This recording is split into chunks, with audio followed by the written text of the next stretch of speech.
Hoy les voy a presentar uno de los proyectos más importantes que desembarcó en los últimos meses dentro de lo que tiene que ver con las finanzas descentralizadas sobre Bitcoin dentro de Rustock. Estoy hablando de SushiSwap y para los que no lo conocen tiene una historia súper entretenida, así que les voy a contar un poquitito de cómo fue que fue creado justamente este exchange descentralizado. A su vez les voy a estar explicando cosas importantes que tienen que tener en consideración en general cuando utilizan exchange descentralizados. Vamos a ver todo lo que puedes hacer dentro de SushiSwap y cómo vos también podés sacarle provecho a este tipo de proyectos dentro de Rustock. ¿Cómo andan, amigos? Mi nombre es Axel Becker y acá vengo creando muchísimo contenido relacionado al mundo de las criptomonedas, así que ya sabes, si te interesa todo este tipo de contenido, dale al botón suscribir. Si le das manito para arriba no me enojo, todo lo contrario, te súper agradezco porque me ayuda a crecer este canal y a que cada vez más haya contenido de valor sobre justamente lo que tiene que ver con Bitcoin y las criptomonedas. Y hoy vamos a hablar de SushiSwap. ¿Sí? Cuando venimos dentro de la página de Rustock, como siempre les menciono, van hacia la parte de ecosistema y en este caso dentro de los exchanges descentralizados vamos a encontrar varios y al primero de todos ellos es SushiSwap. Cuando entramos en esta dirección o podemos entrar directamente en sushi.com/swap, nos va a tirar esta página que nos permite justamente hacer trades. Acá ya nos va adelantando de qué va. Obviamente estamos hablando con SushiSwap de un exchange descentralizado que nos permite intercambiar criptomonedas sin la necesidad de que haya un ente centralizado, una empresa por detrás que esté proveyendo liquidez, sino que los mismos usuarios son quienes aportan liquidez, ganan una comisión por eso y después otros usuarios pueden venir a intercambiar tokens dentro de estas piletas de liquidez. Sobre eso les voy a estar explicando también porque ustedes pueden aportar liquidez, pero hay un par de cuestiones que tienen que tener en cuenta cuando lo hacen, ya sea en la red de Rustock o en cualquier otra. En este caso yo les estoy mostrando con la red de Rustock, así que vamos a cambiar arriba a la derecha, vamos a ir hacia la red de Rustock. Acá ven cómo les señala los distintos tokens que tenemos dentro de SushiSwap para intercambiar. Están los principales, Bitcoin dentro de la red de Rustock, el token de Rift Technology,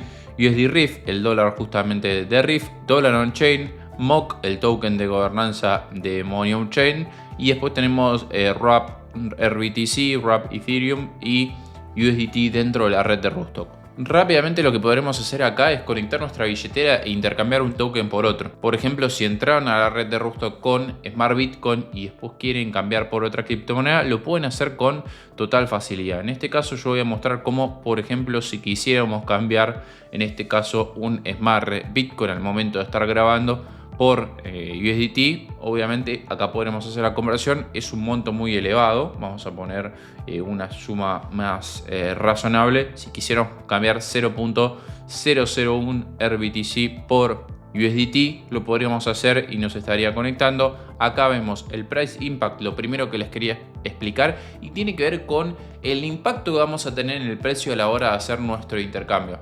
En la medida que nosotros vayamos a utilizar mayor liquidez de la que está disponible, el impacto en el precio va a ser mayor. ¿Por qué? Porque nosotros nos vamos a estar llevando una parte importante de esa pileta de liquidez. Piensen en estas piletas de liquidez como piletas justamente en donde hay la mitad de un token, la mitad del otro. En este caso tenemos 50% de Smart Bitcoin y 50% de USDT. Si nosotros nos queremos agarrar casi todo el Smart Bitcoin, lo que va a pasar es que las últimas unidades que van a quedar dentro de esa pileta de liquidez van a salirnos muy caros justamente por una ley de oferta y demanda. Bueno, el Price Impact nos dice justamente qué impacto vamos a tener en el precio, cuánto se va a desfasar el precio entre lo que está en esa pileta de liquidez en este momento y lo que vamos a terminar teniendo dentro de nuestras billeteras. En este caso vemos que es chiquitito el impacto en el precio, pero si quisiéramos cambiar 100 RBTC, en este caso es una suma de dinero infernal, nos indica justamente que el impacto en el precio va a ser muy alto. Con un 96% menos nos van a estar pagando por nuestros últimos RBTC que vendamos contra USDT. También nos indica acá cuánto estimamos recibir de USDT, qué fee vamos a estar pagando, que es del 0.25 como nos indica acá, el fee por transaccionar dentro de la red de Rustock y de qué manera van a enrutar justamente estos intercambios, ¿sí? nos permite conectar a distintas versiones. Esto está muy bueno porque nos indica también de dónde va a sacar justamente esa liquidez. Hecha esta declaración y entendiendo la importancia del impacto en el precio, nosotros podemos configurar justamente este impacto en el precio, este slippage, en cuánto estamos dispuestos a recibir o cuánta tolerancia tenemos justamente al cambio de precio. Entonces, a la hora de ejecutar nuestra orden es súper importante tener eso en cuenta. Cuánto impacto en el precio vamos a tener dependiendo de cuánta liquidez nos terminemos llevando de esa pileta y qué slippage, qué diferencia en el precio estamos dispuestos también a recibir. ¿Por qué? Porque quizás nosotros ejecutamos una orden ahora y quizás estábamos comprando Bitcoin y justo en el momento ponemos comprar, el precio de Bitcoin subió, o estamos vendiendo y justo el precio bajó, entonces no nos conviene. ¿Cuánto estamos dispuestos realmente a tolerar de esa desfase que puede haber en el precio? En general se suele mantener entre el 0.5 y el 1%. Si lo ponen muy chico, es decir que son poco tolerantes al movimiento en el precio, lo más probable, y de hecho creo que no me va a dejar, es que en algún momento no nos ejecute la transacción, porque cualquier movimiento, por chiquitito que sea en el precio, ya hace que nosotros no lo toleremos. Entonces no nos va a ejecutar la orden en definitiva. Después, en cuanto a las funcionalidades que tenemos dentro de SushiSwap que me parecen importantes, está la parte de órdenes límite, que en este caso, ¿qué implica la orden límite? Es, bueno, yo por ejemplo veo que el precio de Bitcoin en este caso, o Ethereum, como lo está marcando acá en pantalla, está en un precio, pero yo quiero comprar por ejemplo a un precio un poco más barato. Entonces, si Bitcoin está por ejemplo 56.493, lo que puedo hacer es que se compra automáticamente cuando Bitcoin por ejemplo llegue a 55.000. Si yo tengo ese precio objetivo, puedo setear la orden y, como ven acá, en qué momento va a expirar, ¿sí? Acá abajo es importante configurarlo. Puedo hacer que esa orden esté abierta por una semana, un mes, un año. Si Bitcoin nunca llega a 55.000, si se va para arriba, nunca me va a comprar. Es súper importante esto en Limit. En la otra parte, en la parte de swap, vamos a comprar al precio de mercado, al precio que esté en el pool en ese momento. En Limit vamos a tener que poner un precio de referencia y si llega se ejecuta la orden. De la misma manera, en caso contrario, si queremos vender, obviamente siempre vamos a poner un precio por encima. Es decir, si está 55.493, yo quiero vender, bueno, digo, si llega a 60.000 Bitcoin, ahí vendo. Y en ese momento se va a vender automáticamente contra la otra moneda que nosotros querramos. Esto está bueno porque quizás tenemos un precio de referencia al que queremos comprar o vender un activo y no necesitamos estar todo el tiempo delante del gráfico esperando que suceda lo que queremos que suceda, sino que lo seteamos y directamente podemos estar tranquilos. Sobre todo a mí me pasó en algunas ocasiones que quizás el precio al que apuntaba yo a que llegue pasa a las 3 de la mañana cuando estoy durmiendo y por más que me suene una alarma hasta que me despierto y todo, no ejecuto la orden. Entonces de esta manera ya lo dejo programado y si se cumple la condición, si llega a ese precio, se va a ejecutar. Después, otra funcionalidad que hay es la parte del DCA, que lo explicamos en el último video en mi canal de YouTube. Si no lo viste, te lo voy a dejar en algún lado por acá arriba como tarjetita para que puedas ir a verlo también, y tiene que ver con las compras o ventas recurrentes. Así que esta estrategia también se puede utilizar dentro de SushiSwap, que te permite elegir cada cuántos minutos, horas o días querés que se ejecute y cuánta cantidad de órdenes, y en base a eso te lo divide. Así que esto está también muy bueno. Ahora, hasta ahora hablamos de si querés hacer intercambios, si querés comprar o vender una criptomoneda y utilizar justamente SushiSwap. Súper importante en esto que tenés que conectar tu billetera para poder hacer estos intercambios y empezar a operar. Pero también lo que puedes hacer es aportar liquidez. Bueno, en este caso tendrías que ir a la parte de pools acá arriba y en este caso yo no tengo posiciones abiertas, pero podrías directamente participar de alguna de estas piletas de liquidez. Como ven, acá tenemos bueno, el valor total bloqueado de Rustock dentro de SushiSwap, el volumen operado, esto está bueno también para ver los históricos. El volumen sobre todo es importante porque si nosotros estamos en una pileta de liquidez, ¿sí? De vuelta, aportamos liquidez en Bitcoin contra USDT. Por más que nos den 10% de comisión sobre todas las transacciones que se hagan en esa pileta de liquidez, si no hay transacciones, el 10% de cero es cero.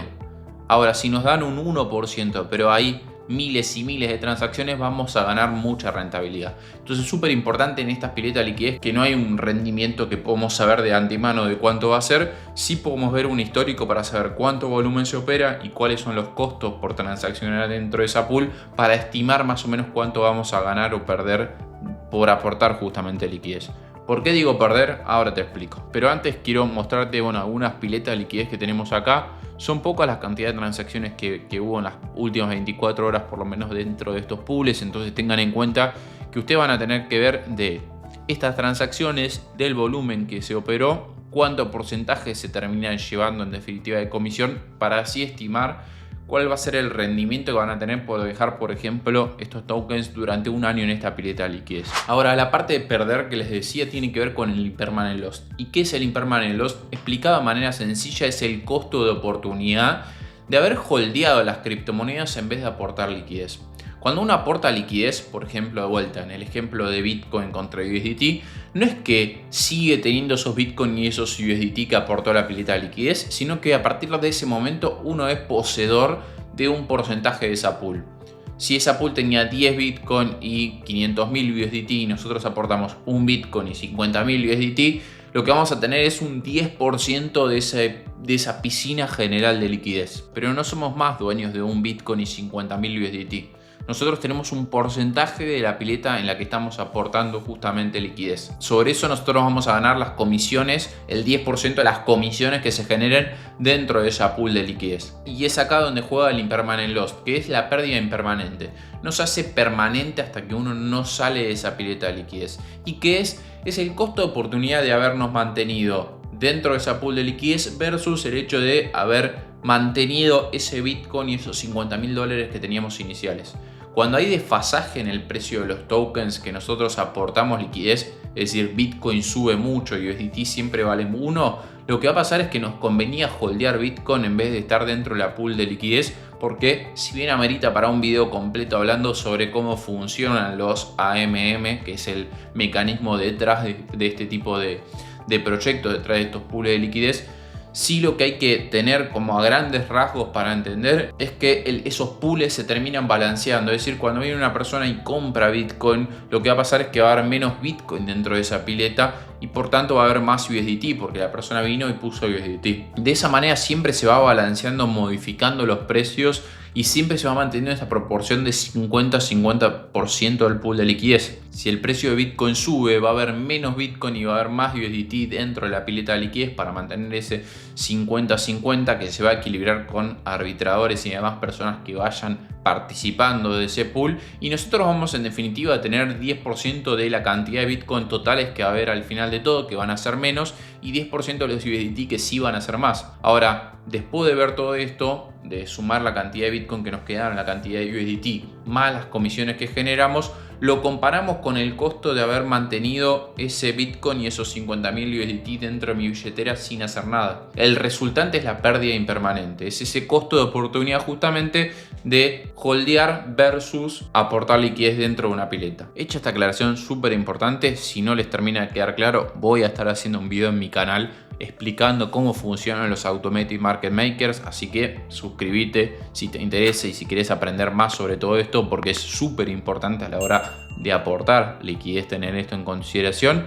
Vamos con un par de cositas que me parece que están buenas también destacar de Sushi, que como les decía tiene una historia particular porque surge como un fork de Uniswap. ¿Qué es Uniswap? Bueno, es el principal exchange descentralizado dentro de la red Ethereum.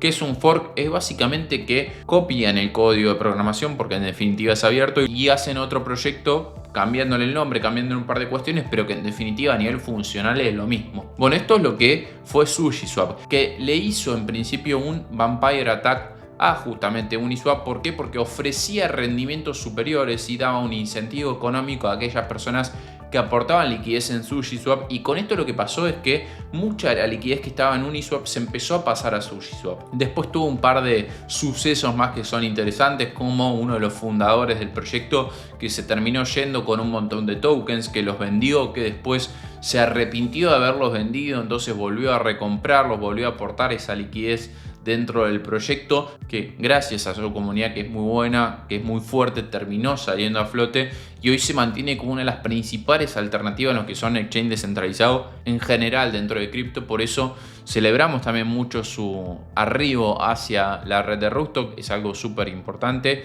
Y dentro de Sushi Academy tiene mucha información también para aquellos que les interese aprender más sobre cómo funciona, cómo van las propuestas de gobernanza. Eso también lo pueden ver dentro de lo que tiene que ver con las discusiones. Todo esto lo encuentran cuando van a la parte de Sushi, cuando tocan el Sushi ahí al margen superior izquierdo. Pueden encontrar dentro de la parte de protocolo tanto el foro como las votaciones. Ahí van a ir a la parte de gobernanza. En discusiones pueden ir viendo distintas mejoras, distintas propuestas que hay que se van debatiendo justamente dentro de la comunidad de SushiSwap, que les dije es muy fuerte realmente. Y dentro de proposals ven cómo se van debatiendo las distintas propuestas de mejora que se someten a votación, y las que son aprobadas se terminan deployando, terminan avanzando dentro de lo que tiene que ver con el proyecto. Así que esto también está muy bueno porque habla de la descentralización que tiene, habla de la gobernanza que tiene también SushiSwap, algo súper importante en lo que respecta a proyectos cripto. De esta manera va evolucionando y va recibiendo mejoras que hoy sí ya la diferencian de lo que tiene que ver con Uniswap, pero que en principio cuando recién habían surgido eran dos copias idénticas, cambiándole el logo, cambiándole un par de cuestiones estéticas, pero a nivel funcional era lo mismo. Y la verdad terminó dejándonos una anécdota muy divertida sobre lo que fueron esos inicios, sobre el ataque vampiro que le hizo un exchange al otro, sacándole la liquidez. Así que súper interesante todo lo que tiene que ver con SushiSwap, su historia, sus pools, sus herramientas, y es por eso que quería también hacerles este videito explicándoles todo lo que nos tiene para ofrecer dentro de las finanzas descentralizadas sobre Bitcoin. Y nosotros nos vamos a estar reencontrando en un nuevo video para aprender mucho, pero mucho más sobre todo lo que tiene que ver con Bitcoin, con criptomonedas, con tecnología blockchain y mucho, pero mucho más. Chau, chau.